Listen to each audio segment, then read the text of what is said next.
We enter 2025 full of optimism, with a couple of years' worth of tough trading in fine wine and a challenging year in the on-trade behind us. Three things are pretty striking in the midst of that. Firstly, the resilience of the sector and the strength of its customer relationships.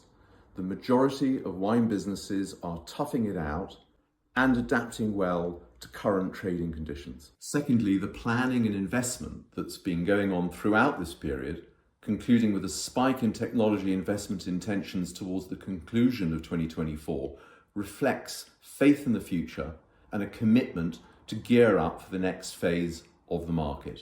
Thirdly, there are winners, notably in the import and wholesale segment where market share is a notable driver of success, and also in fine wine where new models are being tested, adopted, and in numerous cases doing really well. That's of course part of what's behind the optimism, but there's more. There's value to be had once again in the secondary market, and that'll help confidence, subject to exactly how producers across different regions respond or not in terms of release pricing.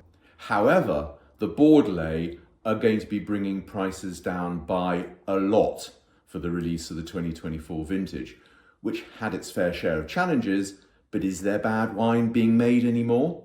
I don't think so, not at those levels. Historically, well-priced new releases have helped to re-energise flagging markets, so who knows? Sentiment should turn up this year. There are deals being done and no lack of cash for well-priced stock. Whilst the US has its headwinds undoubtedly with a more activist temperance movement and related the recent advisory from the Surgeon General on alcohol and cancer risk, not to mention nervousness over the risk of import tariffs, nevertheless, fine wine buyers are doing well financially, are likely to continue to do better.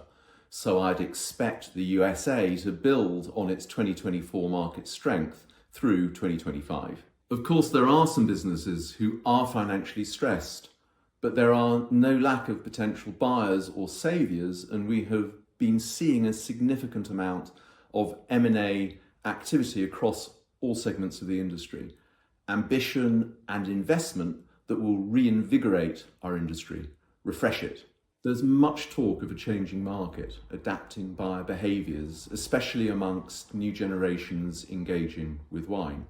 Some of that is down to cost, a just-in-time approach to consumption, and therefore the need for fulfilment options that meet those market expectations, and all of which speaks to properly investing in the online user experience. Factors like performance and checkout processes are so dialed in at this point.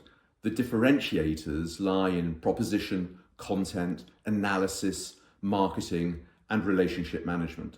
To be successful in 2025 does mean listening and understanding the needs within the different addressable markets more than ever, and being able to act upon those things without being constrained by operational capabilities. So to all wine and spirits business owners and leaders out there, we wish you every success, rising to the challenges and opportunities that lie ahead, and a healthy and prosperous 2025.